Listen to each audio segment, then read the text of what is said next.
এই যে আমি ডিউটিতে যাচ্ছি বাই দ্য স্কুটার। দিনে মনটা চায় আরো ঘুমাই, এতটা মানে ভালো লাগে, ঘুম থেকে আর উঠতেই মনে চায় না ডিউটিতে যাওয়ার জন্য। আর সকালে মন চায় আরো 2-1 ঘন্টা যদি ঘুমাইতে পারতাম তাহলে অনেক ভালো লাগতো, কারণ এত ঠান্ডা। হ্যালো, আসসালামু আলাইকুম my dear lovely brothers and sisters, hope that you all are fit and fine, and alhamdulillah I am also fine by the grace of Allah, and good morning. আজকে খুবই ঠান্ডা, মেবি 4 ডিগ্রি টেম্পারেচার হয়ে গেছে আজকে সকালটায়। খুবই ঠান্ডা লাগতেছে কারণ এখন উইন্টার সিজন, আর বিশেষ করে এখানে সৌদি আরব যখন ঠান্ডা বেশি পড়ে তখন একদম ঠান্ডা বেশি, আর যখন গরম বেশি পড়ে একদম গরম বেশি থাকে।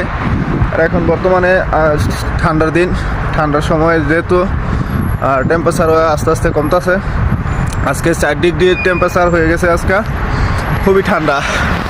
এই যে আমি ডিউটিতে যাচ্ছি বাই দ্য স্কুটার, আলহামদুলিল্লাহ। তখন কিন্তু মনে হয় 50-44-46 ডিগ্রি সেলসিয়াস থাকে তাপমাত্রা গরমের সিজনে, আর ঠান্ডার সময় 4 ডিগ্রি আরও নিচে নেমে যায়। আজকে যেহেতু 4 ডিগ্রি সেলসিয়াস তাপমাত্রা, তো দেখা গেছে আরও নিচে নামার সম্ভাবনা আছে।